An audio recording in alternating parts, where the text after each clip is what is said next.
নমস্কার বন্ধুরা, job fair YouTube চ্যানেলে আপনাদের সবাইকে জানাই স্বাগতম। বন্ধুরা, বিশ্বের বৃহত্তম গণতান্ত্রিক দেশ ভারতবর্ষে 2024 সালের 18তম লোকসভা নির্বাচন অলরেডি শুরু হয়ে গিয়েছে। 543টি লোকসভা আসনের মধ্যে যে রাজনৈতিক দল 272টি আসনে জয়লাভ করবে সেই রাজনৈতিক দলই কিন্তু ভারতবর্ষকে শাসন করবে। তো ভারতবর্ষের অন্যান্য রাজ্যগুলির মধ্যে পশ্চিমবঙ্গ একটি গুরুত্বপূর্ণ রাজ্য এবং এই পশ্চিমবঙ্গ থেকেই কিন্তু 42 জন সাংসদ সংসদের নিম্নকক্ষ অর্থাৎ লোকসভায় প্রতিনিধিত্ব করেন। তো পশ্চিমবঙ্গে গত 19শে এপ্রিল এবং গত 26শে এপ্রিল প্রথম দফা এবং দ্বিতীয় দফার ভোট পর্ব ভালো মিটে গেছে এবং এখানে কিন্তু প্রথম দফা এবং দ্বিতীয় দফা মিলিয়ে মোট 6টি আসনে ভোট পর্ব মিটে গেছে এবং বাকি রয়েছে আরও 36টি আসনে ভোট গ্রহণ পর্ব এবং বাদবাকি এই 36টি আসনের মধ্যে কিন্তু একটি গুরুত্বপূর্ণ হাই ভোল্টেজ কেন্দ্র হচ্ছে বসিরহাট, যেটা কিন্তু সন্দেশখালী বিধানসভার অন্তর্গত বসিরহাট লোকসভা কেন্দ্র এবং এখানে কিন্তু নির্বাচন হতে চলেছে আপনাদের শেষ দফা অর্থাৎ 1 জুন 2024 তারিখে কিন্তু শেষ দফার মাধ্যমে এই বসিরহাট লোকসভা কেন্দ্রে কিন্তু লোকসভার ভোট গ্রহণ পর্ব রয়েছে। তো আপনারা প্রত্যেকেই জানেন যে সন্দেশখালী বিগত কিছুদিন ধরেই কিন্তু আপনাদের প্রত্যেকটি সংবাদ চ্যানেলের শিরোনাম কিন্তু এই সন্দেশখালী, যেখানে কিন্তু কিছু অপ্রীতিকর ঘটনা এছাড়াও কিন্তু তৃণমূল কংগ্রেসের বিরুদ্ধে বিভিন্ন ক্ষোভ বিক্ষোভের ফলে কিন্তু সন্দেশখালী কিন্তু শিরোনাম হয়ে উঠেছে প্রতিটি পত্রিকা এছাড়াও কিন্তু প্রতিটি সংবাদ চ্যানেলের শিরোনামে রয়েছে কিন্তু এই সন্দেশখালী। তো বন্ধুরা, অনেক বিশেষজ্ঞদের মতে অর্থাৎ বিভিন্ন রাজনৈতিক বিশেষজ্ঞদের মতে কিন্তু সন্দেশখালীর যে ঘটনা সেটা আপনারা প্রত্যেকেই অবগত রয়েছেন। তো এই ঘটনার মাধ্যমে কিন্তু এই বসিরহাট লোকসভা কেন্দ্রে কিন্তু তৃণমূল কংগ্রেস কিছুটা ব্যাকফুটে যেতে পারে। এছাড়াও কিন্তু আপনাদের সঙ্গে আজকে শেয়ার করে দেব সিএনএক্স, এবিপি নিউজ এছাড়াও কিন্তু সি ভোটারের সমীক্ষা অনুযায়ী জনমত জরিপে আপনাদের এই বসিরহাট লোকসভা কেন্দ্রে কোন রাজনৈতিক দল এগিয়ে যেতে চলেছে এবারের 2024 ভারতের লোকসভা নির্বাচনে অর্থাৎ সম্ভাব্য জয়লাভ করতে চলেছে কোন রাজনৈতিক দল। তো অবশ্যই কিন্তু আপনাদের সঙ্গে আজকের এই ভিডিওতে শেয়ার করে দেব সিএনএক্স, এবিপি নিউজ এবং সি ভোটার দ্বারা যে জনমত জরিপে সমীক্ষা চালানো হয়েছিল সেই সমীক্ষা অনুযায়ী কোন রাজনৈতিক দল এই বসিরহাট লোকসভা কেন্দ্রে এগিয়ে যেতে চলেছে বা সম্ভাব্য জয়লাভ করতে চলেছে সেটা কিন্তু অবশ্যই শেয়ার করে দেব। তো আপনারা প্রত্যেকেই জানেন যে সন্দেশখালী কিন্তু কিছুদিন যাবত কিন্তু হাইলাইট হয়ে রয়েছে প্রতিটি সংবাদ চ্যানেলের শিরোনাম হিসাবে এবং সেখানে কিছু অপ্রীতিকর ঘটনা এছাড়াও কিছু অসামাজিক কার্যকলাপের জন্য কিন্তু অনেক রাজনৈতিক বিশেষজ্ঞরা মনে করছে যে এবছর কিন্তু 2024 ভারতের লোকসভা নির্বাচনে বসিরহাট লোকসভা কেন্দ্রে কিন্তু তৃণমূল কংগ্রেস কিছুটা ব্যাকফুটে যেতে পারে। এছাড়াও আপনাদেরকে কিন্তু অবশ্যই সি ভোটারের সমীক্ষা অনুযায়ী কোন রাজনৈতিক দল এগিয়ে যেতে চলেছে বা সম্ভাব্য জয়লাভ করতে চলেছে সেটা কিন্তু অবশ্যই শেয়ার করে দেবো। তো বন্ধুরা, অবশ্যই ভিডিওটিকে স্কিপ না করে সম্পূর্ণ ভিডিওটি দেখার চেষ্টা করবেন আর প্রতিনিয়ত 2024 ভারতের লোকসভা নির্বাচন সম্পর্কিত যে কোনো আপডেট পাওয়ার জন্য অবশ্যই আপনারা আমাদের এই জব ফেয়ার ইউটিউব চ্যানেলকে সাবস্ক্রাইব করে দিয়ে বেল আইকনটিকে বাজিয়ে দেবেন। তো বন্ধুরা, সবার প্রথমেই দেখুন 2024 বসিরহাট লোকসভা কেন্দ্রে কোন কোন রাজনৈতিক দল থেকে কোন কোন প্রার্থীকে মনোনীত করা হয়েছে কোন কোন রাজনৈতিক দল থেকে। তো সবার প্রথমেই দেখতে পাচ্ছেন সর্বভারতীয় তৃণমূল কংগ্রেস অর্থাৎ টিএমসির তরফ থেকে এখানটায় মনোনীত করা হয়েছে হাজী নুরুল ইসলামকে। এছাড়াও এখানে দেখতে পাচ্ছেন আপনাদের ভারতীয় জনতা পার্টি অর্থাৎ বিজেপির তরফ থেকে কিন্তু এখানটায় প্রার্থী মনোনীত করা হয়েছে সন্দেশখালীর চেনামুখ শ্রীমতী রেখা পাত্রকে।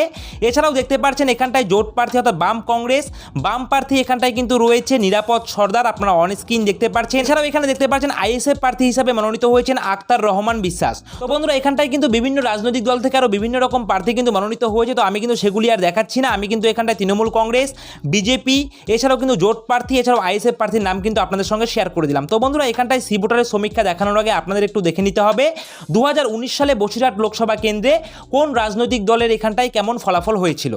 তো বন্ধুরা, দেখতেই পাচ্ছেন এখানটায় রয়েছে লোকসভা নির্বাচন ফলাফল 2019। তো এই বসিরহাট লোকসভা কেন্দ্রে কিন্তু মোট ভোটার সংখ্যা রয়েছে 16,78,357টি এবং এখানে 2019 বসিরহাট লোকসভা কেন্দ্রে ভোট পড়েছিল 14,33,393টি, আপনারা অন স্ক্রিন দেখতে পাচ্ছেন।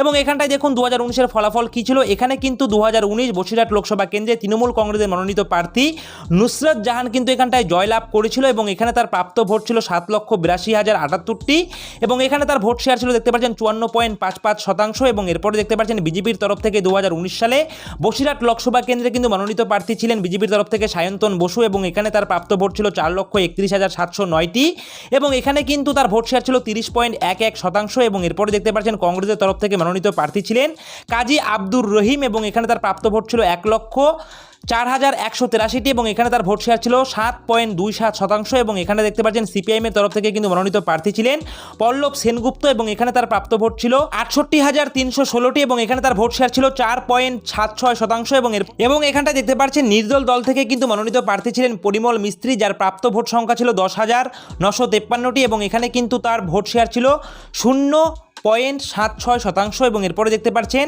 আবু কাসেম আলী অর্থাৎ বিভিন্ন রাজনৈতিক দল থেকে কিন্তু বিভিন্ন প্রার্থীরা কিন্তু 2019 সালে মনোনীত হয়েছিলেন, কিন্তু এখানে আপনাদের কিন্তু জয়ী হয়েছিল নুসরাত জাহান জয়ী, আপনারা দেখতেই পাচ্ছেন নুসরাত জাহান কিন্তু এখানটা জয়ী হয়েছিল তৃণমূল কংগ্রেসের মনোনীত প্রার্থী। তো বন্ধুরা এবারে দেখুন, এবারে কিন্তু একটু দেখে নিতে হবে আপনাদের এই বসিরহাট লোকসভা কেন্দ্রে বিধানসভা যে আপনাদের রয়েছে সেই বিধানসভাগুলিতে কেমন রেজাল্ট হয়েছিল। তো বন্ধুরা দেখুন বিধানসভাগুলি কী রয়েছে, বিধানসভাগুলির ক্ষেত্রে লিখে দেওয়া রয়েছে বসিরহাট লোকসভা কেন্দ্রে বাদুরিয়া, হাড়োয়া, মিনাখা, সন্দেশখালী, বসিরহাট দক্ষিণ, বসিরহাট উত্তর এবং হিঙ্গলগঞ্জ। তো বন্ধুরা টোটাল মিলিয়ে 60টি কিন্তু রয়েছে আপনাদের বিধানসভা কেন্দ্র, এই বসিরহাট লোকসভা কেন্দ্রের 60টি বিধানসভা কেন্দ্র রয়েছে এবং আপনাদেরকে জানিয়ে রাখি 60টি বিধানসভা কেন্দ্রতেই কিন্তু জয়লাভ করেছিল আপনাদের কিন্তু তৃণমূল কংগ্রেস অর্থাৎ টিএমসি কিন্তু এখানটায় জয়লাভ করেছিল। কিন্তু এবছর সন্দেশখালীতে যে অপ্রীতিকর ঘটনাগুলি ঘটে চলেছে, এছাড়াও কিছু অসামাজিক ঘটনাগুলি ঘটেছে, তার জন্য কিন্তু প্রতিটি সংবাদ চ্যানেলের শিরোনাম হয়ে গেছে সন্দেশখালী এবং জাতীয় রাজনীতিতে কিন্তু এই সন্দেশখালী কিন্তু ভীষণ পপুলার হয়ে উঠেছে। তো সমস্ত রাজনৈতিক দল কিন্তু এই সন্দেশখালী নিয়ে ভীষণ রকম রাজনীতির কিন্তু ছাপ ফেলেছে। আপনারা বুঝতেই পারছেন 2024 এই বসিরহাট লোকসভা কেন্দ্রে সন্দেশখালী কিন্তু একটা হাইলাইট কেন্দ্র হয়ে উঠেছে। সুতরাং আপনাদের কিন্তু এখানটায় যে সি ভোটারের সমীক্ষা এবং আপনাদের সিএনএক্স এবং এবিপি নিউজ, এছাড়াও কিন্তু নিউজ 18 বাংলা, TV9 বাংলা, এই সমস্ত নিউজ চ্যানেলের জনমত জরিপে যে সমীক্ষা চালানো হয়েছে তার উপরে কিন্তু একটি ভোট শতাংশ উঠে এসেছে, যেখানটায় স্পষ্ট করে লিখে দেওয়া হয়েছে যে সম্ভাব্য কোন রাজনৈতিক দল এবছর 2024 বসিরহাট লোকসভা কেন্দ্রে সম্ভাব্য জয়লাভ করতে চলেছে বা এগিয়ে যেতে চলেছে। তো বন্ধুরা আপনাদেরকে সমীক্ষা দেখানোর আগে একটি কথা বলে রাখতে চাই যে এই সমীক্ষার সঙ্গে আমাদের ইউটিউব চ্যানেলের কিন্তু কোনো প্রকার সম্পর্ক নেই। সমীক্ষক সংস্থা থেকে উঠে আসা তথ্যগুলো আপনাদের সামনে তুলে ধরি মাত্র। বিগত 20 বছর ধরে এই ধরনের সমীক্ষাগুলি হয়ে আসছে, বহুবার এই সমীক্ষাগুলি মিলেছে। আবার সুতরাং সমীক্ষা কখনো 100-র মধ্যে 100 হয়েছে, আবার কখনো কিন্তু 100-র মধ্যে 0 হয়েছে। সুতরাং সমীক্ষা কখনো রাজনৈতিক ভবিষ্যৎবাণী নয়। কে জিতবে আর কে হারবে তা বোঝা যাবে ঠিক 4 জুন 2024 ফল প্রকাশের পর। সেজন্য এই সমীক্ষাকে ধ্রুব সত্য বলে মনে করে আনন্দিত কিংবা দুঃখিত হওয়ার কোনোটাই কারণ নেই। এটা আপনারা কি ভাবছেন তার উপরে একটি আভাস মাত্র। এবং এই সমীক্ষায় যদি সব হতো তাহলে কিন্তু আর হাজার হাজার কোটি টাকা খরচ করে এই নির্বাচন করার কোনো রকম প্রয়োজন পড়তো না। সুতরাং এই সি ভোটারের সমীক্ষা যখন চালানো হয়েছিল তখন কিন্তু অনেক রাজনৈতিক দল তাদের কিন্তু হেভিওয়েট প্রার্থীদের নাম ঘোষণাই করেনি। তাই এই সমীক্ষাকে সমীক্ষা হিসাবেই দেখবেন। এবিপি নিউজ এবং সি ভোটার এছাড়াও সিএনএক্স দ্বারা পরিচালিত সাম্প্রতিক জনমত জরিপে উঠে আসা কিন্তু তথ্য অনুযায়ী কিন্তু আপনাদের সমীক্ষা কিন্তু আপনাদের জানিয়ে দিচ্ছি। দেখতেই পারছেন এখানটায় স্পষ্ট করে লিখেই দেওয়া রয়েছে যে আপনাদের সমীক্ষা যা বলছে বসিরহাট আসনে যে এখানটায় লোকসভা নির্বাচন বিজেপি কিন্তু এখানটায় 43% মানুষ চাইছেন কিন্তু এই বসিরহাট লোকসভা কেন্দ্রে বিজেপি দল জয়যুক্ত হোক। এছাড়াও কিন্তু 41% লোক চাইছে তৃণমূল কংগ্রেস জয়যুক্ত হোক। এছাড়াও 12% লোক চাইছে কিন্তু সিপিএম জয়যুক্ত হোক।